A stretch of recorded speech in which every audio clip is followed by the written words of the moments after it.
got two moves, fuck the world or fuck some commas up. We've been going in so long, forgot who's got it out for us. Look up in the mirror and see a diamond who got out the rough. Bitch, I made it through, that's a sight you wait to see. Cause I never needed you, like the way you needed me. Back to the basics, I finally got it, and baby, I won't let them take it. I'm destined for greatness, mixed that with some places, and baby, you got you a star in the making, I swear. All these raindrops on my head, thought I would never see. I've never actually listened to the lyrics of this song. Now I have no idea what it's about. Sounds a little like old-fashioned Kanye, though, so I'll give it another shot. That sometimes you wish we never met. Baby, I'm still right here, angels and demons in my ear, hard to relate to all my peers, got a whole lot riding on this year, God forbid this shit don't pop, I'ma start looking at banks to rob, I know it takes a lot for you to make a lot, but I gave a lot, so don't play me, God, back up in the mix, don't got time to post with pics, I'm just working on my shot until I forget how to miss, yeah, back to the basics, I finally got it, and baby, I won't let them take it, I'm destined for greatness, mixed that with some places, and baby, you got you a star in the making. All these raindrops on my head, thought I would never see the sun again. Still remember when you said that sometimes you wish we never met. Baby, I'm still right here.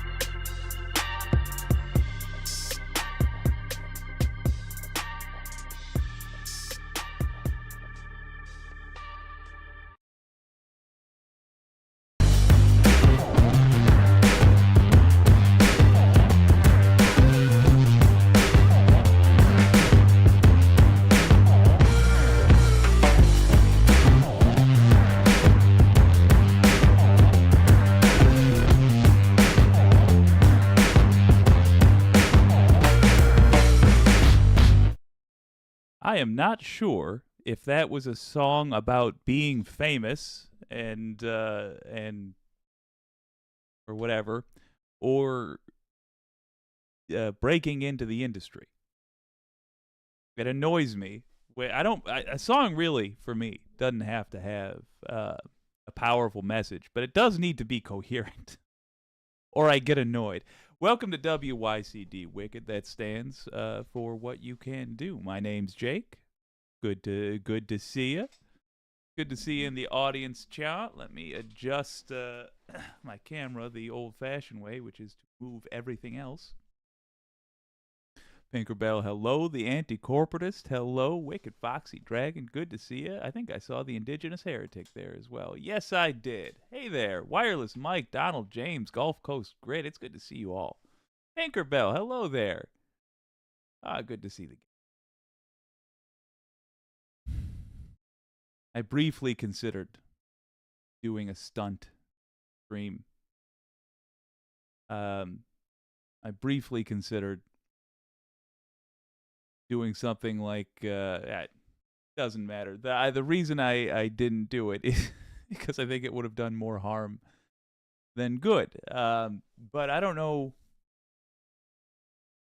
about you. But as the days tick on with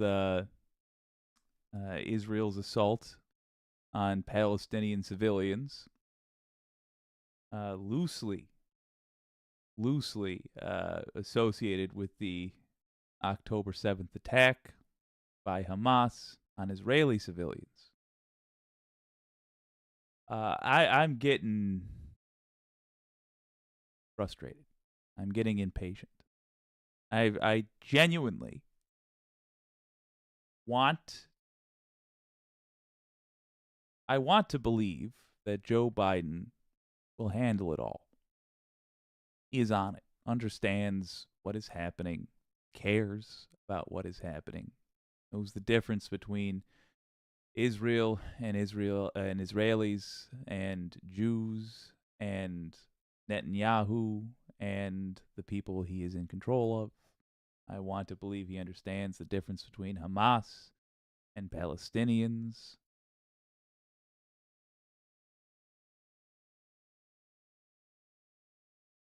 Here's what I recommend you do.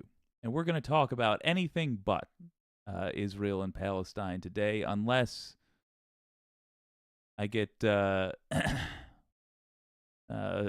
bee in the bonnet to watch some Beau of the Fifth Column. Because there was a video of his that I thought is worth looking at. Actually, we have another Beau of the Fifth Column video that I want to look at. That'll be later, though. But even though we're going to talk about anything but that, there is only one what you can do today. Contact your representatives and tell them ceasefire now. Ceasefire. Cut off all aid to Israel until there is a ceasefire, because we are not helping Israel by helping them dig their grave. We're just not. So contact your representatives, and let me put this in AZ.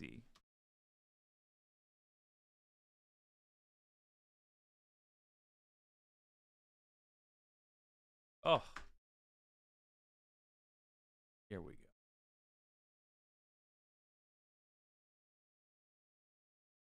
Right, John. I would love it. Somebody would tell me by the end of this stream, just to add to my energy, that they contacted their representatives and asked them to demand a ceasefire now. I don't care who your representatives are. I don't care if they will listen or if they will not listen. Do it anyway. Do it to cleanse your soul. Do it so that if you ever have grandkids, and those grandkids are savvy, they understand world events, and they ask you about this time and the people who lived through it and the people who did not, you will be able to look them in the eyes and say you did your part. At least you tried something. Please contact your representative. Ask them for a ceasefire now. Pinkerbell, nice vest, what you can do. Well, that perks me right up. Thank you. It is from Ireland. I bought it. I bought it while on vacation. It is about the only truly well-made, not the only nice, but the only really solidly well-made piece of clothing I own, and I love it dearly.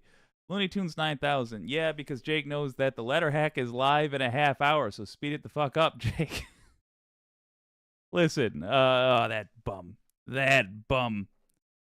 I don't know. I'm no good at doing fake leftist rivalries. I want to, though. I want as dark as things got with Pac-Man in modern days. One of the best things on the internet for a time was the fake rivalry between the Majority Report and the David Pac-Man show, and I will keep trying to make that happen, but I'm just not as smooth as Sam Cedar, so it will never work.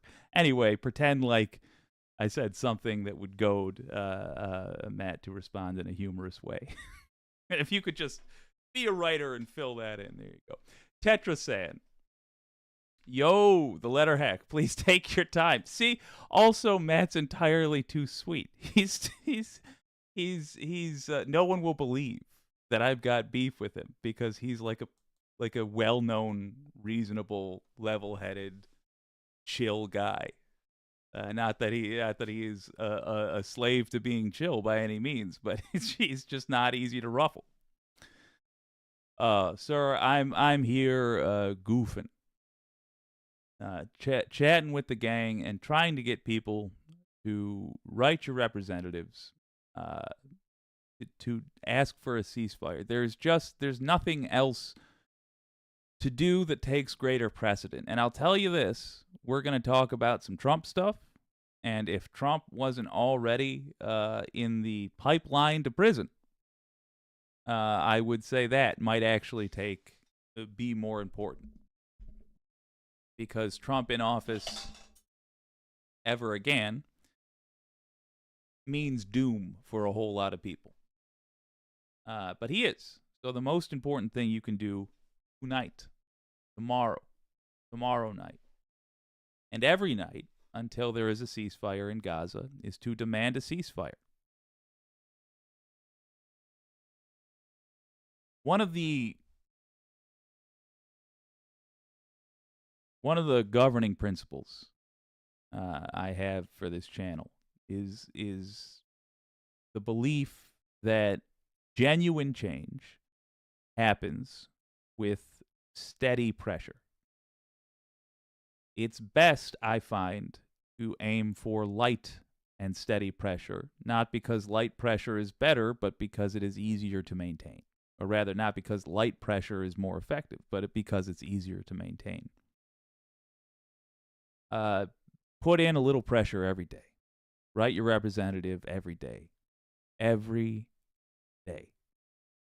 It's easy for me to say. I've got, by luck of the draw, I moved to a district that has a representative who is like a figurehead for peace in the Middle East. Neat. I will write my other representatives. I have written Gretchen Whitmer. I realize she's the governor of a state, but who cares?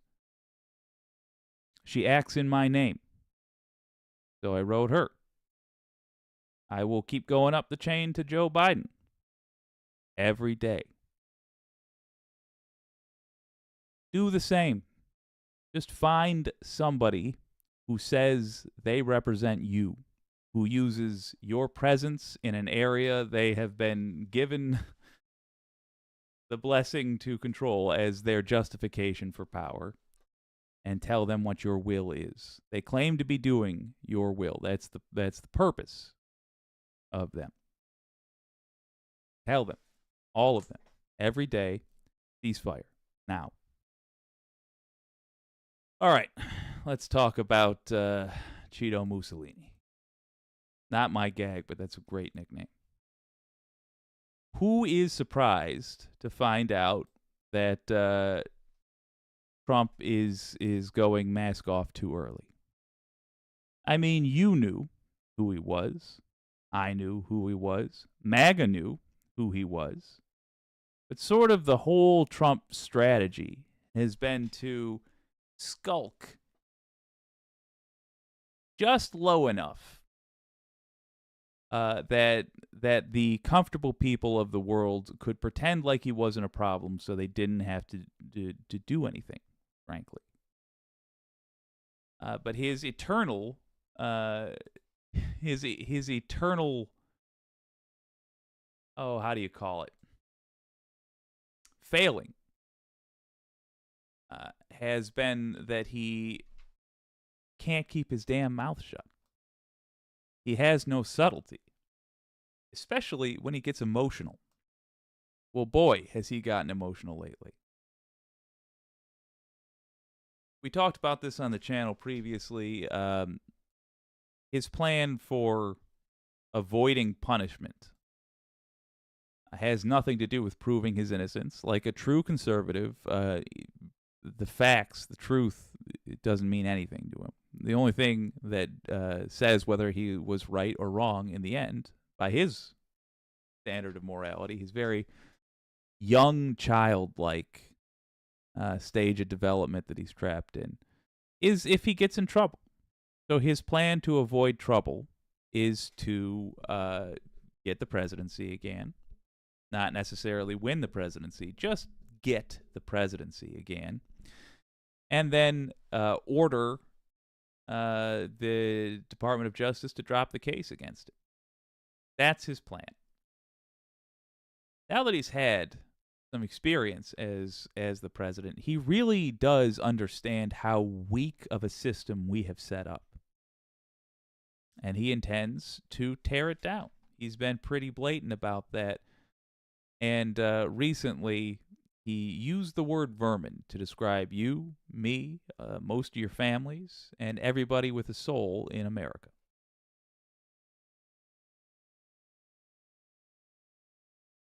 Mask-off moment for the disgraced, twice-impeached, 4 times indicted ex-president. He's making his contempt for our democracy and its institutions and its people crystal clear once again. While President Joe Biden honored Veterans Day by laying a wreath and paying tribute to those who sacrificed for our country, the ex-president said this. We pledge to you that we will root out the communists, Marxists, fascists, and the radical left thugs that live like vermin within the confines of our country, that lie and steal and cheat on elections and will do anything possible. They'll do anything, whether legally or illegally, to destroy America and to destroy the American dream. The real threat is not from the radical right. The real threat is from the radical left, and it's growing. So first of all, isn't it funny how he cannot help telling on himself? He knows exactly what's up. He knows what we should be concerned about. What does he say? The real threat isn't from the radical right. He's in his own rally. Who was bringing up the radical right at his rally? You can just invert anything he says and understand what the truth is. So the real threat is the radical right. Here's what you can do about this, aside from writing your representatives and saying a ceasefire now in Gaza. Here's what you can do about this in particular. See all those punks behind him? Some of those are your cousins. Some of those are aunts or uncles. Some of those are co-workers. Start treating them face to face like they deserve. Somebody shows up with a Trump 2024 sign. They are telling you that your vote doesn't matter, democracy should go away, and you are a target for their oppression. They intend to utterly do away with your political voice. Treat them like they just said that to you, because they have. They've been getting a pass. I don't know why, but they have been getting a pass. Look at that. Peace through strength. Okay. Show them your strength. It should be uncomfortable for them to walk around out in the world. It should be like wearing a Hitler hat, a I Heart Hitler hat. For that matter, wearing a Confederate flag hat should be the same thing. They're saying, you black people. I don't think I have let somebody pass through my line of sight wearing such an insulting garment without comment. Harsh and direct, looking them in the eyeballs. I recommend you adopt that. We should not have harmony with these people. They should not be allowed to wander around thinking they've got their own political opinion, and that's their truth, you know?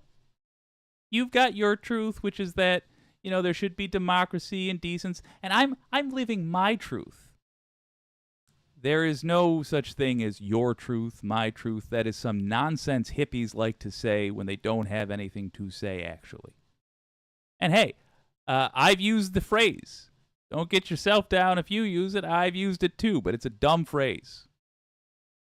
We need to live in a world of objective facts. And we cannot allow them, the filth behind this guy, to go on thinking they've got a legitimate political stance. They don't. They have a fascist stance. After this speech, anybody wearing any Trump regalia, any fashy nonsense should be addressed like the fascist threat that they are. Be uncomfortable. Make the room uncomfortable. Tell them to go to hell. Tell them they're not welcome in your presence. If it's in your home and they try to enter it wearing that stuff, tell them to turn on their heels and go. In your place of work, say, I'm not going to sit down next to this person all day, tippy typing like they don't have a shirt that says "F you, Jerry" on it, and you're Jerry. Address it.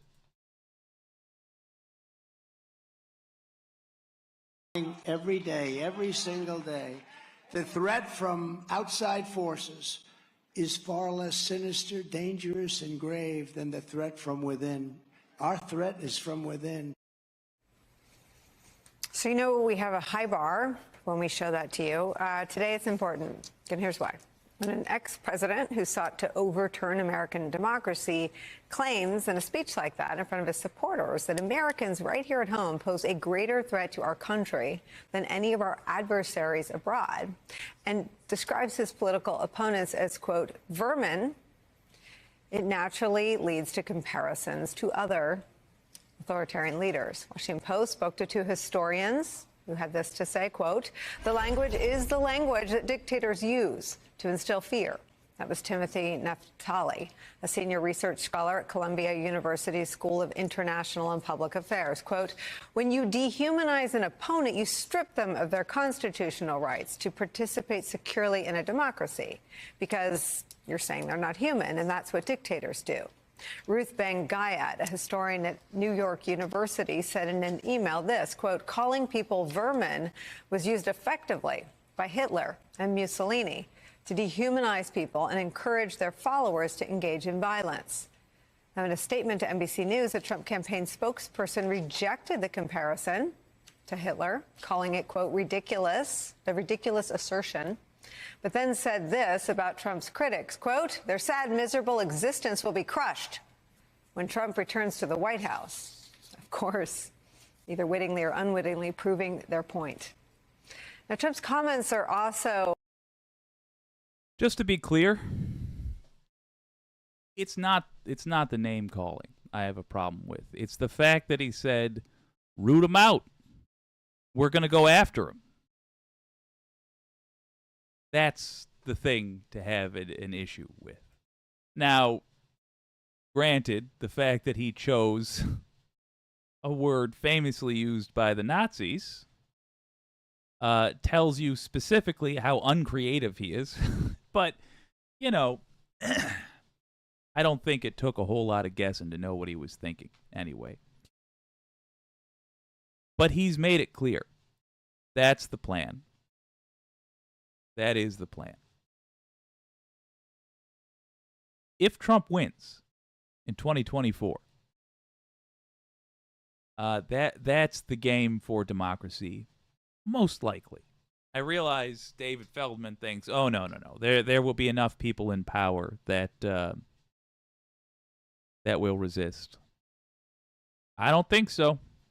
Look how far we fell in 4 years. We had Michael Flynn ready to lead the armies of the devils. No. I think that's it if he wins. So guess what?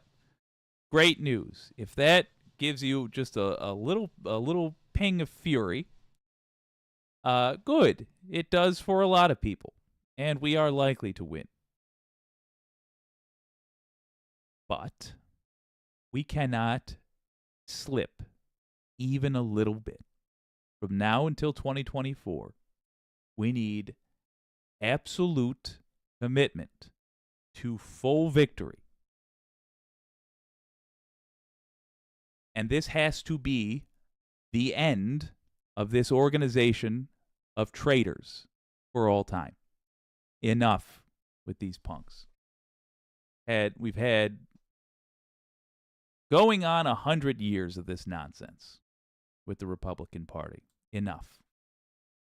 A reflection of an ex-president right now, in this moment, who has become, believe it or not, more erratic, more unstable, more uninformed, if that's even possible, than when he was in the White House. He's now totally and wholly consumed by conspiracy theories and dead set on relitigating his defeat and the January 6th insurrection at the cost of the Republican Party having any last fingers or grasp on their integrity. Who Donald Trump is now and the vision he and his allies have for the country right now is drawn in extraordinary detail in John Carl's brilliant new book, Tired of Winning, Donald Trump and the End of the Grand Old Party. John Carl reports that months after he left the White House, Trump became obsessed with the idea that was circulating on the far right that he could somehow be reinstated as president, despite the fact that members of Trump's own family and even ardent Trump supporters like Jenna Ellis had dismissed the theory.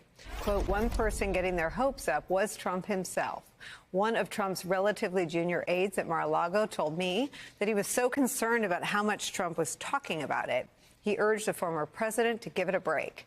Quote, if you really think it's true, then stop talking about it. Just let it happen, the aide said he told Trump. If you keep talking about it so much, people will think you are crazy. Here's what the ex-president had to say to John Carl. When you had a release recently, you said 2024 or before. What do you mean by that? You don't really think there's a way you would get reinstated before the next election, do you? I'm not going to explain it to you, Jonathan, because you wouldn't either understand it or write it. It's above your head, said Donald Trump to John Carl. An ex-president and current Republican frontrunner with an authoritarian vision and plans now on paper for the future of the United States is where we begin today with some of our most favorite reporters and friends. He's the chief Washington correspondent for ABC News. You know, I should be able to remember this off the top of the dome, but I don't. What are those plans? Isn't it like the 25 something a traitor organization, so a Republican organization, recently released a game plan for what to do if Trump gets in office again. What are they going to do? And it basically involves dismantling democracy. It shifts all power to the president, takes power away from you and me, and ensures that we can never, ever choose our leader again. They want to undo the American Revolution. Listen, if you ever have people saying that, oh, we're all the same, oh, all the political parties are the same, just cease listening to that person. and maybe grab them by the ear and educate them. Because the Republicans have somehow come within a hair's breadth of taking over the entire country on the I'm rubber, you're glue platform.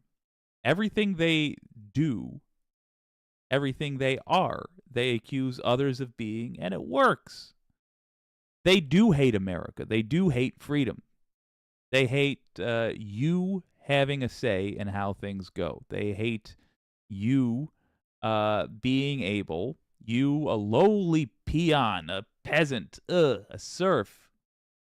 They hate you having any sort of say in how your life goes. What they want is for you to put on a collar that is attached to a chain, which is held on the other end by your boss.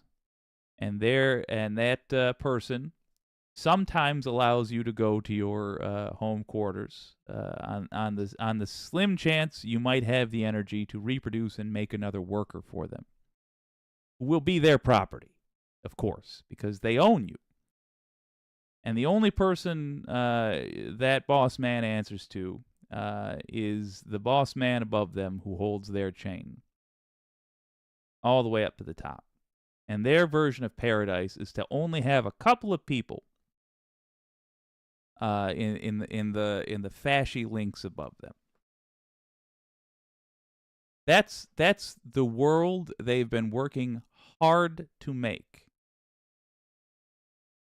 And we have allowed for too long there to be polite conversations about this.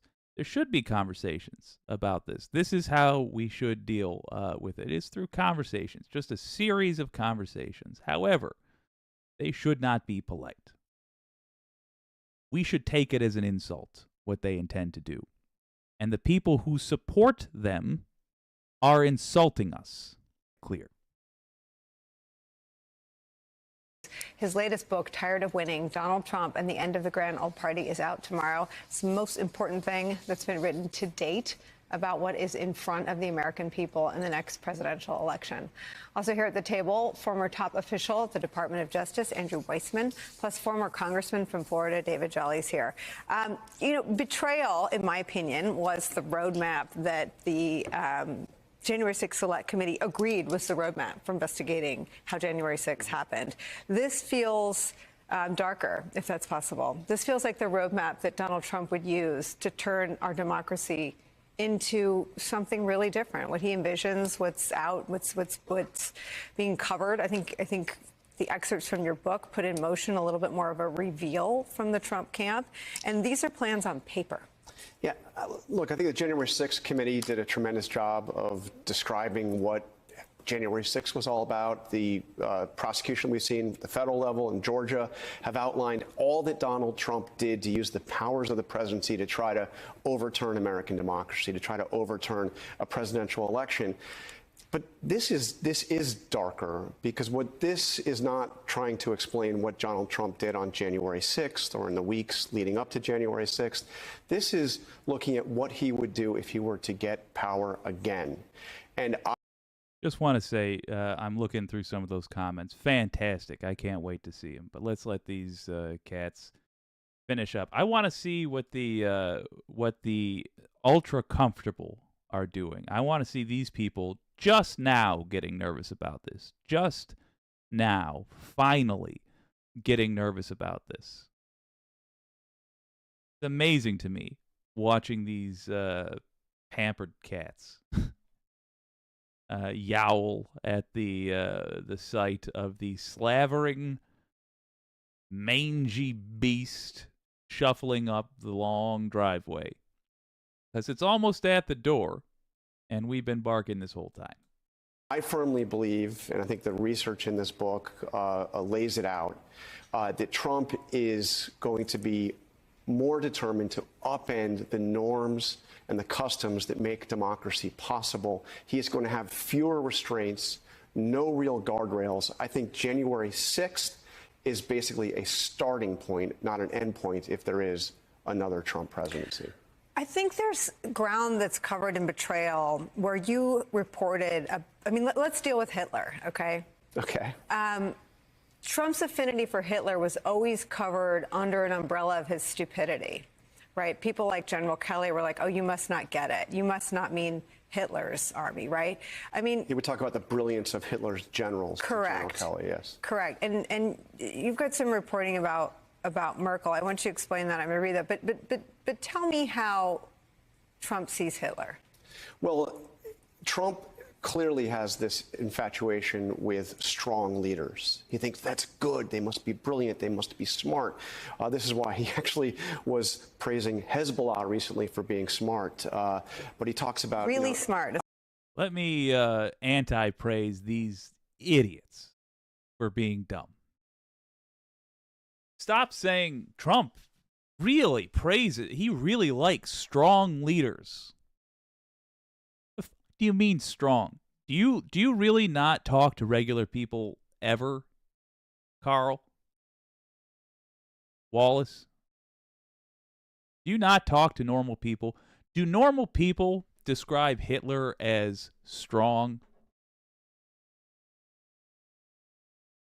What about Kim Jong-un? They're like, oh, what a strong guy, that guy. He's strong.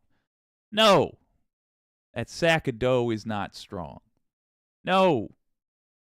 Hitler was not strong. I don't know what this person imagines they're saying, but they're not saying it. These jackasses need to pick better words. Strong. Ridiculous. Trump, by the way, was not strong. Do they mean a strong man? One word? Maybe. But it's hard to say. No, Trump likes authoritarians. He likes fascists. He likes dictators. Use those words. And the reason you should use those words as opposed to strong is because they are accurate, you silly little man.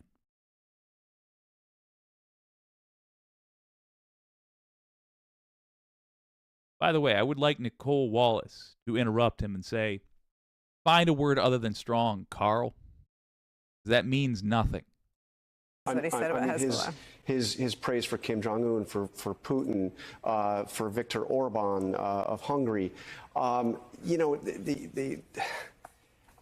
will get to the hit. Now, since he's stumbling, I'll jump in here. Here's how you can tell if you're using the right word for the situation. I genuinely find this helpful in news writing. Find the opposite word and ask if it's still what you mean. So, what's the opposite of strong? Weak. Should we be praising weak leaders? No, we should not. Now, I realize here I am yelling at center-left news types about a far-right authoritarian, but he's there because they can't communicate to the masses. And they can't communicate to the masses because they don't live amongst them. Oh, I don't even need the ST. They don't live among them. They live in like $1 million apartments in New York. That suit he's wearing is fresh from the dry cleaners. They don't do grocery budgets. That's not a thought that enters their head, is how much food costs, can I afford it? That has not entered their head probably in their adult lives. We should be very concerned that the people who speak to the most Americans collectively have no idea how an American lives. And you even hear it in their language. So they're trying to tell you why Trump is bad, why Trump is flawed. And they wind up with this nonsense. But okay, let's assume that instead of strong, what he means is authoritarian. Pathetic. Hitler, this amazing interaction that he had with, that he recounted that he had with Angela Merkel. I mean, he wants to be seen as a big, strong leader. He wants to emulate these people. I'm not saying that Donald Trump is a Nazi. I'm not. But there is this infatuation that he has, and he echoes his language. I mean, that's when you were talking. You know, when he talks about rooting out the vermin. Even the phrase "the enemy of the people," which he used to describe the press, is something that is drawn from Nazi Germany. It's also drawn from Stalin. This is a dictator's phrase, and it's one that he eagerly embraced. Does he know all the history of it? I don't know, but the parallel is clear. But see, here's why I don't buy the ignorance anymore, because an ignorant person, when warned that Hitler used to call Jews vermin, would stop. Yeah. Trump's turning up the volume. No, absolutely not. I mean, I remember a conversation I had with him when we had the mass. Too much of a weakling to be firm on that. Oh yeah, absolutely not. Yeah, I had a conversation with him. I was in the same room as him, and I didn't call him a cunt. And during that time, when I failed to call him what he is, it's frustrating to me to watch these house cats try to sort through their first look at reality every time it happens. Like the first time they look at the truth of a situation And it becomes so obvious that they cannot keep ignoring it. And they cannot go back to trying to convince their audiences to just stay home and be quiet and watch their television show.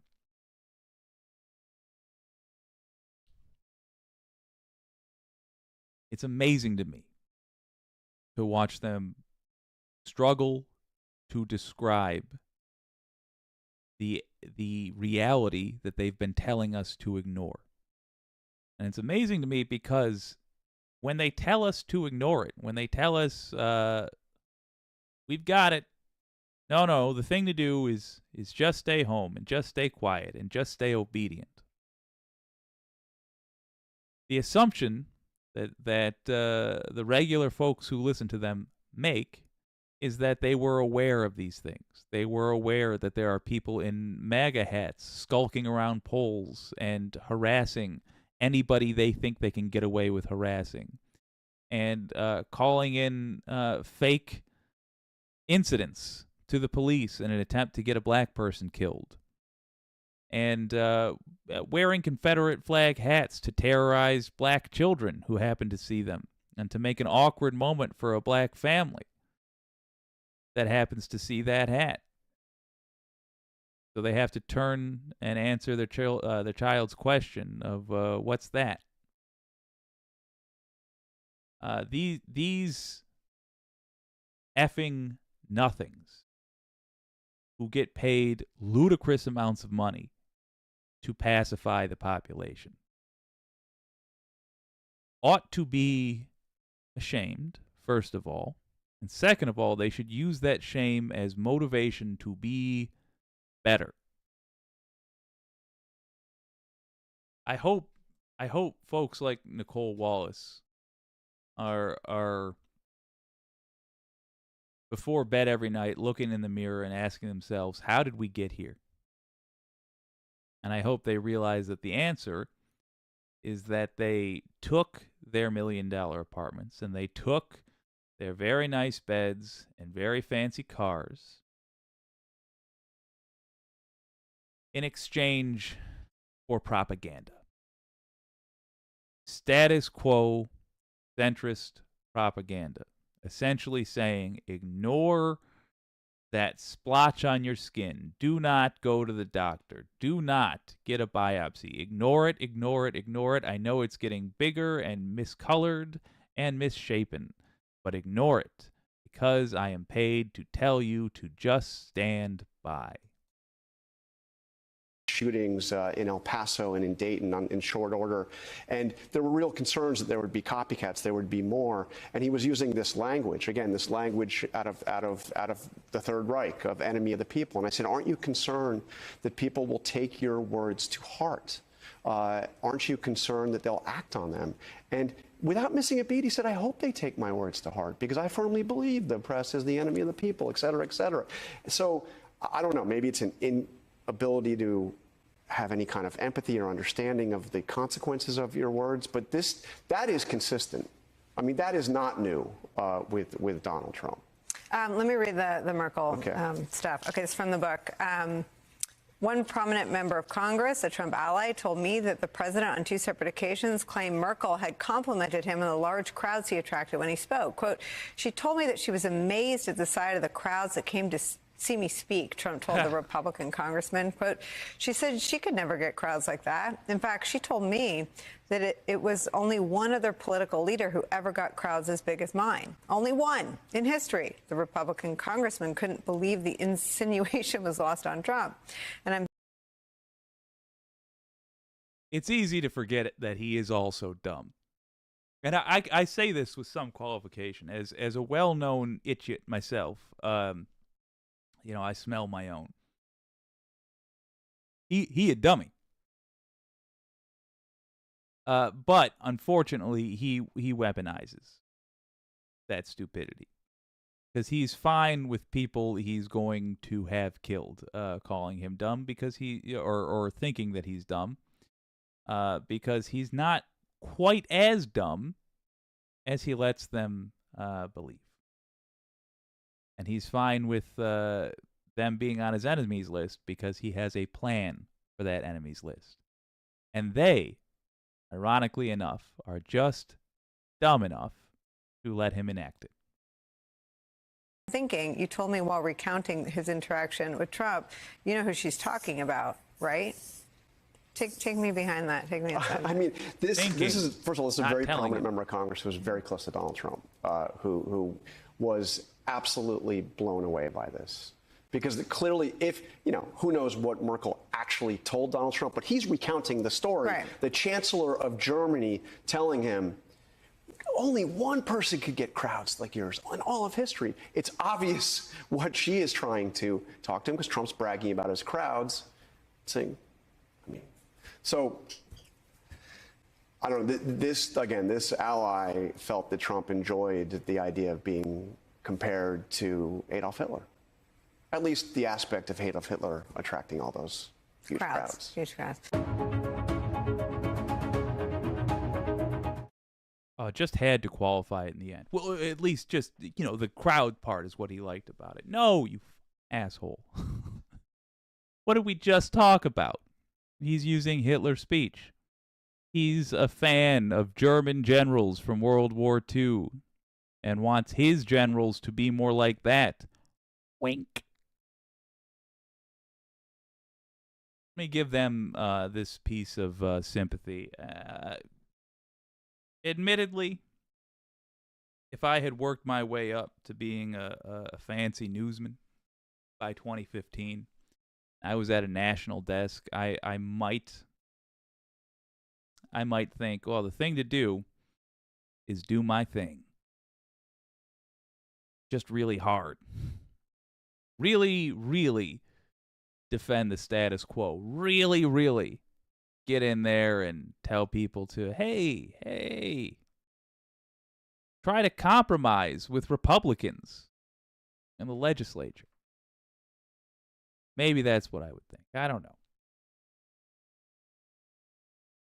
But the real problem here is no longer the legacy media.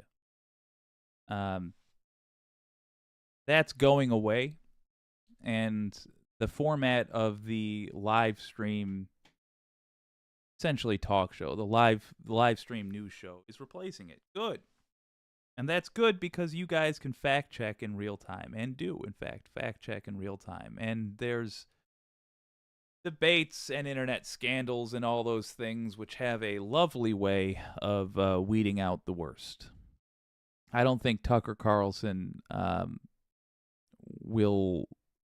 I don't think the Tucker Carlsons and Alex Joneses of the world will hit quite as hard 10 years from now when average people are online as the majority.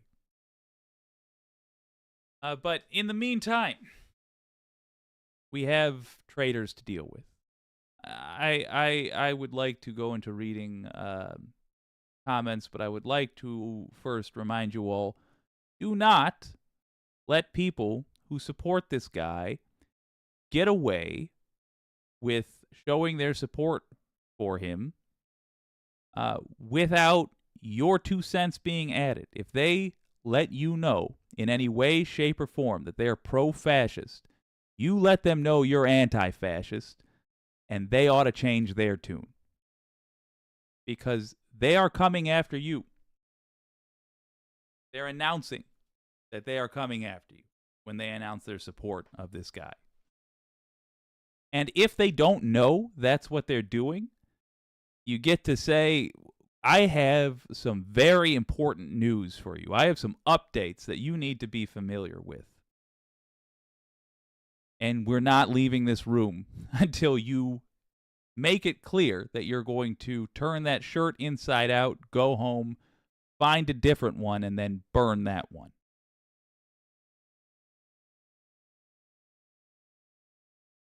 This is... Republicans are allowed to behave in an inverse way to lefties. The people on the left, if we sneeze wrong, we get quartered.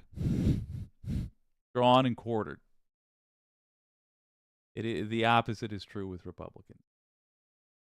Oh my gosh. Fan funding, my word. Donald James, member for 1 month. Hello, my friend. Thank you so much.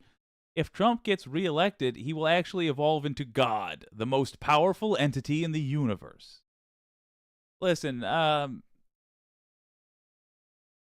don't think he has the ability to absorb enough warp energy in a sustainable way. I think, frankly, he wouldn't even be able to form the black shell. I think he would simply be pulled into a million little particle pieces and absorbed by the four chaos gods. Gulf Coast Grit, boom. All my federal legislators have been contacted. Ceasefire now, my man. Heck yes. Gulf Coast Grit, that was easier than I thought. Yeah, it's not too bad. Write an email. You copy the body of the email. You go to the next one and the next one and the next one. It's a hell of a thing. Thank you, my friend. Oh God. Let's read some of these comments from earlier. Unfriendly atheist. Yes, Jake, now you get it. Don't be friendly with any conservative scumbags. Yeah. And let me say this. I am okay with being friendly to conservatives on general principle. I understand how you become conservative. In America, we're talking about. I understand. I don't even think that in and of itself, the philosophy of not wanting to change quickly is wrong. There's a hell of a difference, though, between having a political philosophy and wearing a MAGA shirt. If anybody is pretending like wearing that MAGA shirt means anything other than they are anti-democracy, they're either lying or they are remarkably gullible. And you would not be doing them a favor by ignoring it. Oofa doofa. PNC Bio, he's using Nazi language and pulling a Hitler and laying it all out ahead of time. Is it really going to be that hard to explain to people that this is bad? Shouldn't be. And I don't think you're going to convince anybody with the conversations you have. All you're going to do is make them realize that when they wear their gear out in public, they become a pariah. They run into problems. They get the stink eye. And they have awkward conversations and they get yelled at. And that should be their experience. You're training them to have the correct expectation, to have the expectation that the correct reaction to their plans for you and your family's freedom. It is a good thing to make them uncomfortable. They ought to be uncomfortable. It's very important that they not feel comfortable taking away your freedom. Pinkerbell, oh my God, these people on screen are deeply unserious. Yeah. And Nicole Wallace has been doing better lately, I thought. But it's just, it annoys me when I'm reminded how separated from reality they actually are. Michael Skiles, didn't he even say that you have to have an ID to buy groceries? Yeah. Speaking of separated from reality, yeah.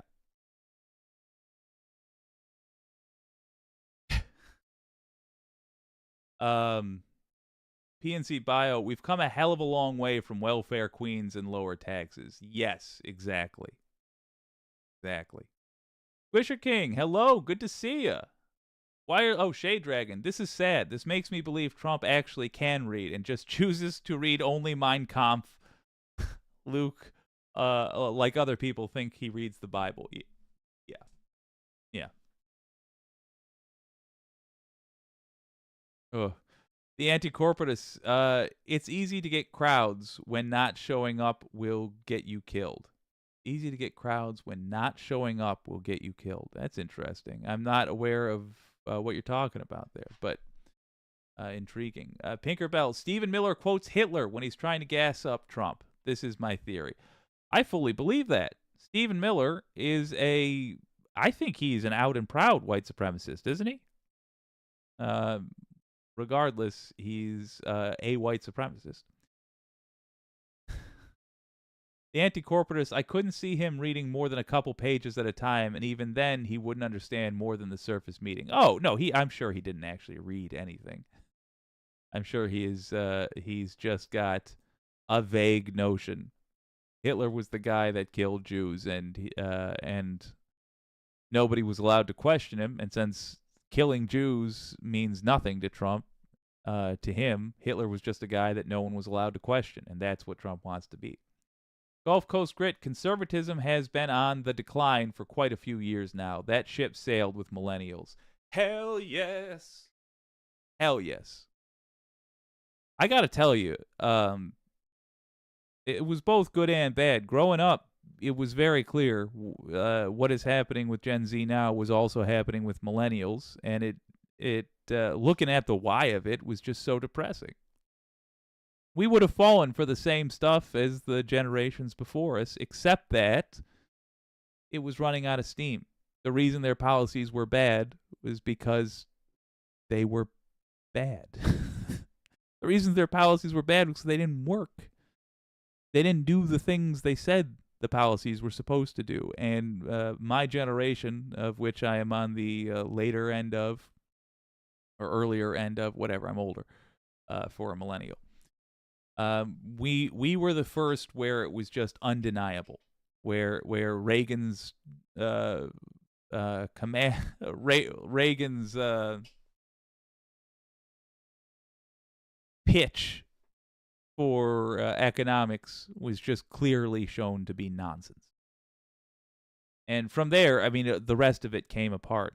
In even early on, I remember people saying, "Well, I'm a social liberal and a fiscal conservative," which is a way of saying I don't hate black people, but I still vote for people that hate black people. So once you took out the fact that fiscal conservative just means wait, listen, I don't hate black people, but I am terrible with money. That's what that ended up. That's how it hits millennial ears. And it should be. I mean, they have no sense of how to run anything. Rex Trek says, "Aw man, late, toked boomer, hi all, good to see you, my friend." Soul Life, Mike Pillow smokes coke with Trump Jr., I would believe that. Tinkerbell, becoming an adult right around the time Occupy Wall Street happened, kind of kicked it off. True.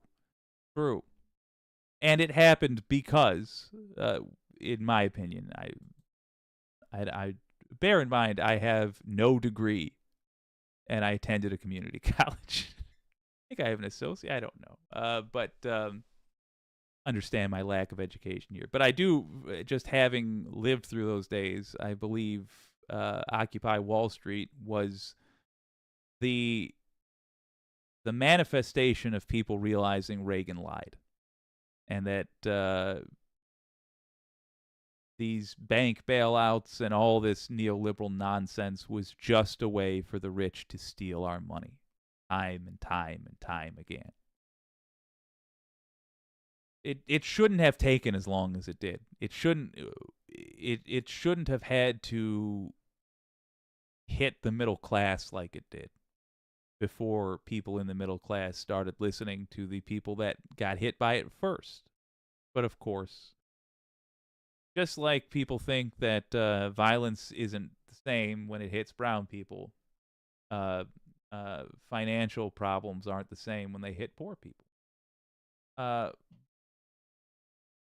Unfriendly Atheist. Buddha wasn't a Buddhist, and Jesus wasn't a Christian. They never joined any cults. True. Maybe. Wait, was Buddha... Yeah, Prince Siddhartha, for sure. The Buddha was not Soul Life. Junior does a line, and Mike Pillow says, "Let me show you how the big boys do it." And then he pulls out a gold-plated initialed stem and pocket torch. Whoa, Jesus. Meta 1. Unfortunately, the alt-right used the manosphere to get the Zoomers and the Red Scare to get the older folks. So those groups regained their rep stronghold status in 2020. I don't think the manosphere got quite as many Zoomers as people think. One of the interesting things that happens with young people trends is they tend to come to their conclusion quickly. So if you're the kind of fella that follows Andrew Tate, you're either in prison, like Tate, by your early 20s, or you're embarrassed that you were ever a fan of Andrew Tate. Oh, I'm still recording this. Tell you what, gang. If you enjoy this kind of talk and you like the extended conversation, check out the live show. We talk quite a bit all the time. But that was it. That's all I had to say on Trump. Now let's talk about the rest of these clowns.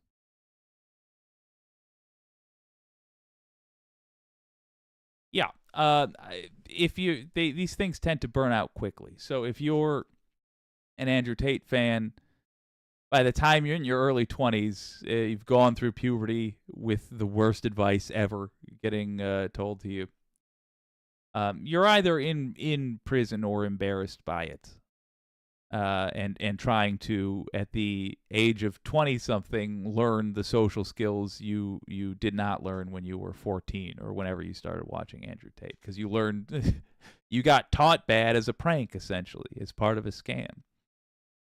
Whereas if you become a lefty when you're young, and you see that through to its conclusion, at its conclusion, you tend to become a lefty with a haircut. That's it. Because the left ain't lying to you. We're certainly not always right. People who are very left-leaning, what we used to call liberal back in the day. Now I realize that means centrist dem, essentially. But anyway, people who are very left-leaning don't always have the correct plan. They just don't. They're often trying multiple plans, and there's disagreement over what plans. But when they are pointing at what is wrong, they are correct. Because lefties, as far as I've seen, in my time in the United States, let me say that, they are the only ones who are using government as a way to actually help people. And centrists, they're using government as a way to enrich themselves. Whereas the right wing are using government as a way to enrich themselves while hurting as many people as possible. But the only faction I see with the interests of people in mind are leftists, and so they're the only faction that is genuinely taking a whack at making life better. Hence, people tend to not grow out of being a leftist. Now, don't get me wrong, or at least let me say this: they tend to not grow out of how do I put this? Believing leftist things. I don't think that once money enters the picture and you hang out around righties, I don't think that means you don't become immediately greedy. I think that is so. But I think when you take out greed and you just look at political philosophies, I don't see people being like, oh, I used to think black people deserved to vote, and I used to think there should be interracial marriage, but now, no. What happens is interracial marriage is allowed, and you say, as a young leftist who is now middle-aged, good, that's the thing I cared about, and now to vote for fucking over everybody else. At least that's been my impression. Bear in mind that is one person's impression from one chunk of the country. Rex Trek, no amount of money can buy me. I was raised properly by honest parents. Good man. Thank you. Gulf Coast Grit, LOL, but some people really do be waiting on getting enough money to... Oh, I'm sorry. Let me... This is going to make no sense. Oh, come on. Okay, there we go. But some people really do be waiting on getting enough money to drop their How the Left Left Me video. Yes. Yes. Agreed. Metal One, once the last group of Zoomers become eligible to vote, we might see a more progressive push coming forward, similar to what happened to Vietnamese and Cuban groups in 2016, even if it lasted a short while. Yeah, Metal One, and that's just me being optimistic. It could also get worse if the last group of Zoomers are more conservative. Oh, yeah. I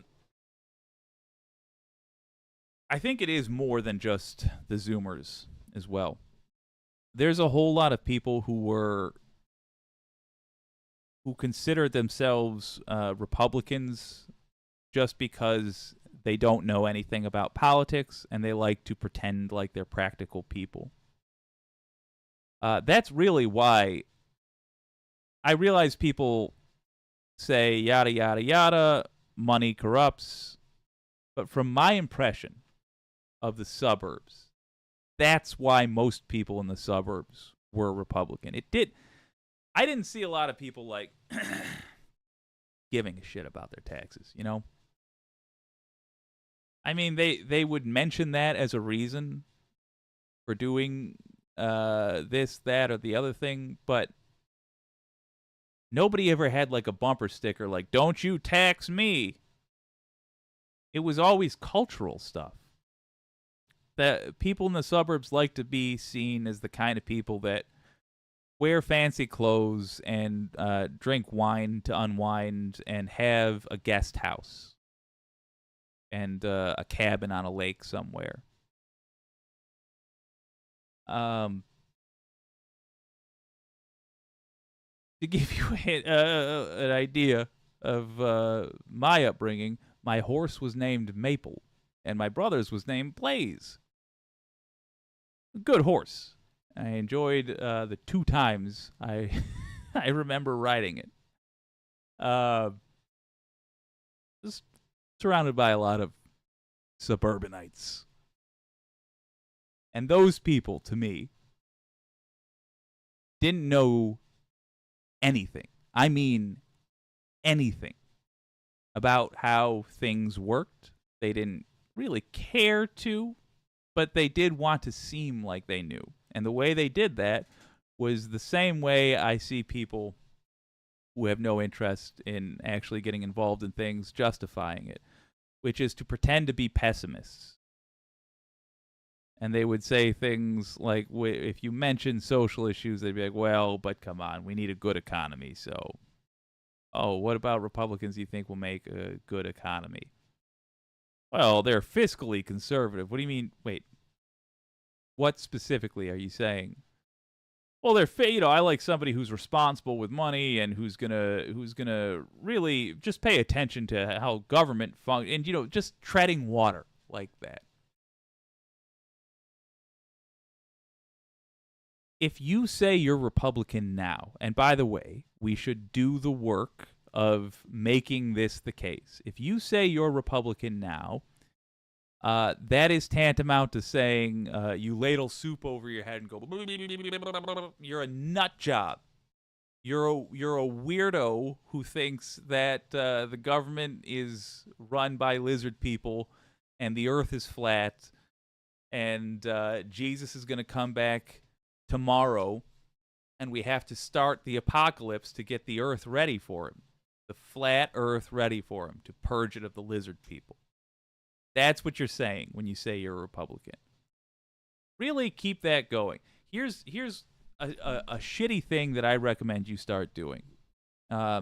respond to all Republicans appropriately. And so if you come across the kind of person who says they're Republican, but they're not wearing all the gear, like they're not going around trying to say like F you to folks. You know, the people wearing the MAGA shirt, they're telling you that they're going to try to take away your right to vote, and you should respond appropriately. Make it an awkward conversation. But if you're, you're hanging out at the what's that group of businesses that meet? I remember in town when a group of businesses meet. The worst people in town, they gather together, they talk about business. As a news radio guy, I had to go to these things all the time. What are they called? All right, let's just say you're hanging out with a group of local business people and they mention they're Republican. Here's what I recommend you do to them. Not the same treatment as the MAGA shirt guy. Go to those people and be like, "Oh God, you're a Republican." No, it's fine. Do you believe in like? Are you a QAnon follower? You think RFK Jr. is coming back or something? Why are you? Okay, so no, I get it. You don't believe that? Wow, cool. So you think? Do you think Trump is like the second coming, or you're excited for? Are you trying to kick off the apocalypse in Israel, or just assume they're crazy and start treating them like just verify. Come up with the most embarrassing Republicans. Be like, oh God, so you're like you like the space lasers lady and the and the guy that did the sex trafficking. Why? Oh my God, you're a Republican. So you're a cult person then. Are you which one are you in? Is it the QAnon one? Make them embarrassed to be associated with these people because they should be embarrassed to be associated with these people. It should be an embarrassing thing to say you're a Republican. We should engage in the culture war. And the people who are most easily embarrassed about their culture are easy targets. So if you come across anybody, including your prim and proper aunt and uncle, or your in-laws, or your school's new your school's new principal, you're going for a parent-teacher conference. You meet the principal, and they mention they're Republican. Just give them that look, like, oh, geez. So you're like you're a big cult person, then you like QAnon. Oh. Ask them questions that you know that they'll say, no, what? I don't think RFK Jr. is coming. What? No. But you're a Republican. You know what they are, right? Take it as granted when someone says that they're Republican, that they're a wackadoo. And make it very awkward for them. That's my advice. Meta One, right now, I don't see any other options that actually has a chance of beating Trump and the Republicans. Ooh, let me jump back up. Meta One, legit question. If something happens to Biden that he has to retire, who could actually run in his place that can appeal to both people of color and cis straight white people and win? Right now, I don't see any other options that actually has a chance of beating Trump and the Republicans. As long as Dems continue to want to pander to cis straight white people, Biden can't retire even if he wanted to. Let me tell you, I am for just making Biden our candidate. Not even because I like Biden, but because I agree with your broad assessment there. Or let me try it again. I broadly agree with your assessment there. He's the easiest person with a D next to his name. I also think that he is not terribly important. If Kamala runs instead of Biden, I think it'll make very little difference. She will do less good during the debates. How do I know this? Because she couldn't beat Biden during the debates. But really, very few people voted for Biden. And most people voted against Trump. And those votes aren't going to change. And if Trump also drops out and we get a psychopath like DeSantis, most people are going to vote against DeSantis because he is evil as well. Oh, it's just killing me, this hair. I don't care for this. I must get a haircut. I do not remember when I am not streaming and having to see my own mug out of the corner of my eye. I hate it. Anyway, it's a good question, but I wouldn't worry, is the short answer. I think in terms of what kind of legislation we'll get, Kamala will be almost identical to Biden. I don't think she will have any major ambition unless and until she gets re-elected, because she won't want to come off as the person who denied a bunch of progressive legislation. And Biden has been surprisingly in favor of progressive legislation. But if it's a matter of who can win, I would just say my assessment is not that Biden charmed so many people. Rather, he seemed competent. And we'll get Gavin Newsom or Gretchen Whitmer, or sure, if it happens in the next month or whatever, Biden flips on a banana peel, breaks his hip, and says, fiddlesticks, I'm just not running. I know, it's a solid Joe Biden impression, thank you. But if that happens, some suit will show up, and I'll say we should vote for him because we should vote for him because they'll have a D next to their name. And that'll be that. And they won't wow the world because the time came and went. They didn't. Nobody did. So it'll just be some person. And we will use that as a strength. Instead of asking for America to believe again, like we did with Obama. Instead, we will say, trust your eyes. Look over there. Trust your ears. Listen to what that guy just said. Remember January 6th? You get one shot. One shot at dealing with the people who try to coup. If you don't take it, they're going to get you.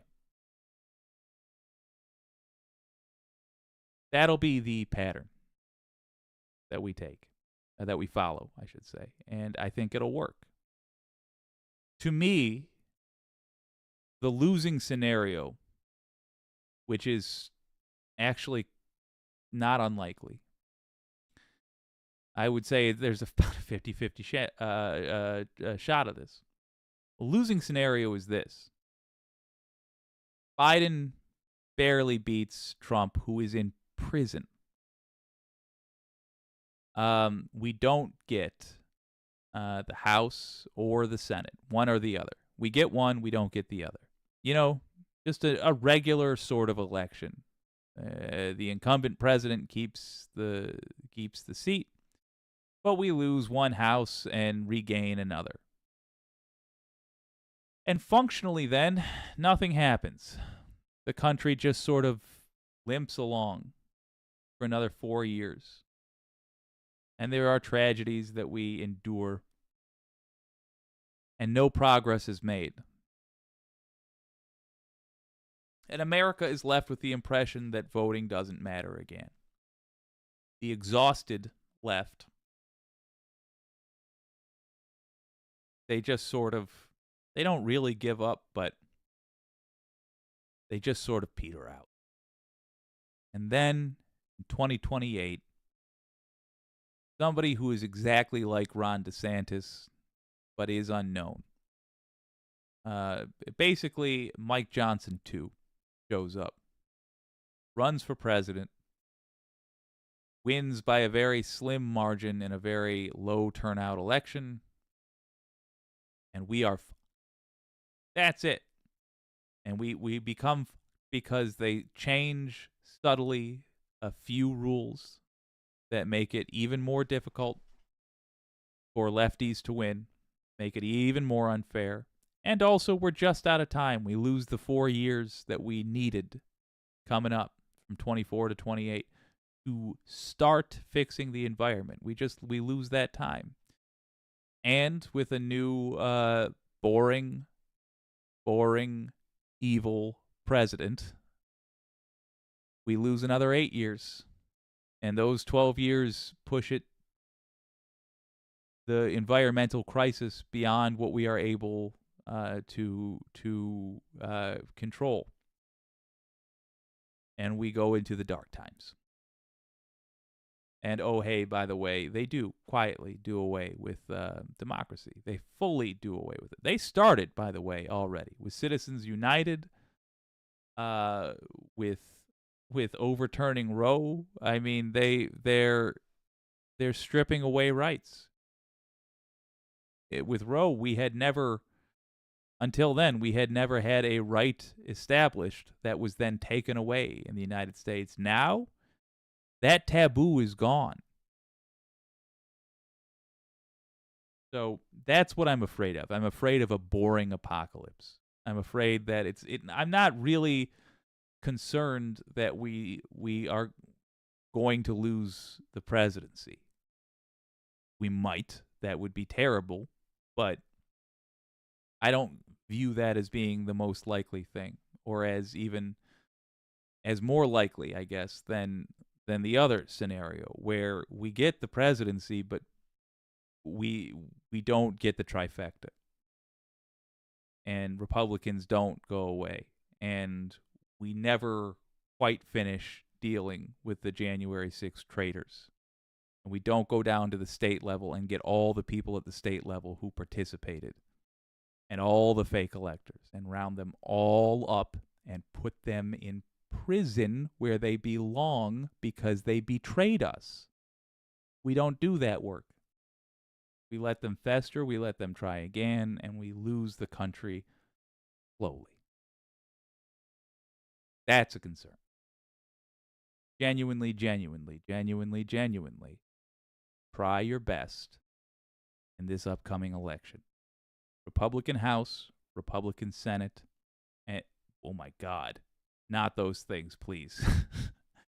Democratic House, Democratic Senate, and a Democrat in the White House. That is what we need. And we need that not just because it will allow us to do a great number of things, but because it will demoralize the Republican Party, which is already, frankly, in a weakened position. They have, I will remind you, empty coffers. They have serious financial problems right now.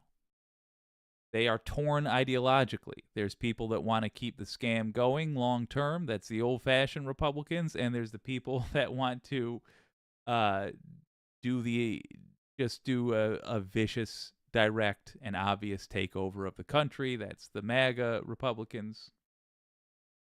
And that factionalism, combined with a huge loss, may finally do away with this party, which has been killing us slowly for since longer than I've been alive, quite frankly, but certainly for the entirety of my life. And most of my life has been watching MAGA rising from Newt Gingrich on.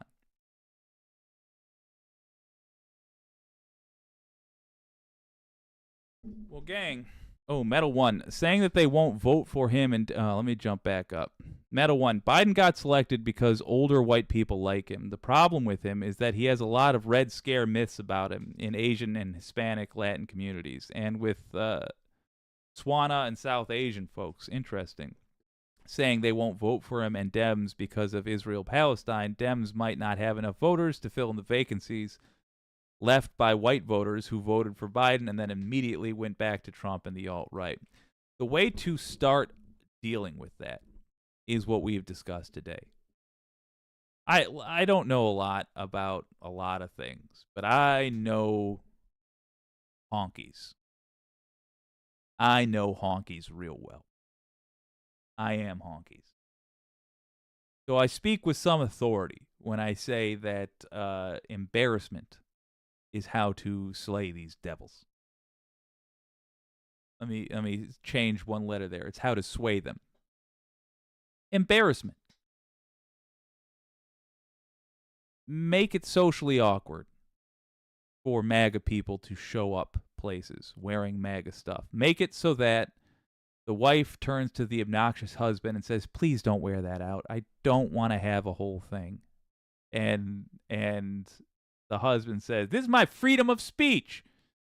And that happens 12 or 13 times over the course of the next year. And then the wife goes into the voting booth in 24 and she votes for a Democrat thinking, please just end this nonsense. I'm so sick of my husband acting like a clown. I want this to go away. Please. I'm going to say I voted Republican, but I will vote for Democrats for my husband to stop wearing things that get us screamed at in public. Because to him, politics is a game that he's obsessed with. For the people who don't wear the gear but still vote for the devils, as soon as you find out who they are, assume embarrassing things about them. Lean into stereotypes. Treat them the way they would treat any minority that they had an opinion of through stereotypes. So when you find out that your boss's brother at a Christmas party that they happen to be attending is a Republican voter, be like, oh God, so you're real into QAnon then, huh? You like that cult stuff? What is? Can I just ask you what's the appeal? Or do that? Yeah. Oh, you're a Republican? Okay. Can I just ask? I've always wondered, like, why? What's the deal with QAnon? Like, why is it you think that there's going to be a storm that assume about them the most embarrassing things and watch their eagerness to be associated with this thing and to put up a sign in the yard and et cetera, et cetera, et cetera. Watch that dissipate because honkies are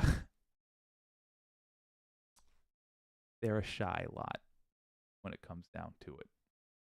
They're very vain, and they are very shy.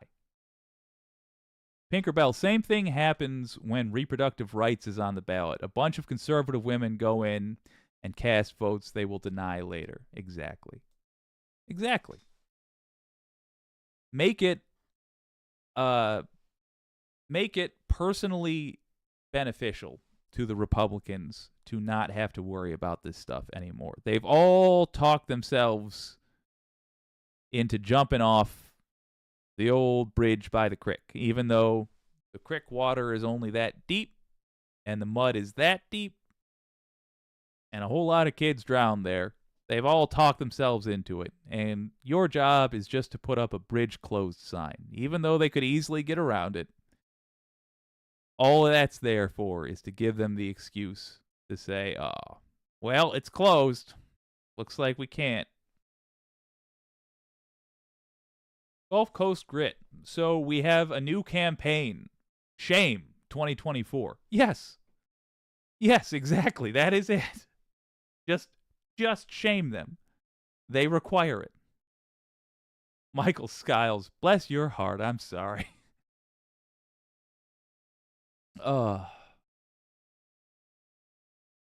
Metal One, seems like a lot of political candidates and politicians are trying to emulate what Barack Obama did, but don't seem to fully understand his strategy in 2008 and 2012 and why it worked. Yeah, and also why it won't work again.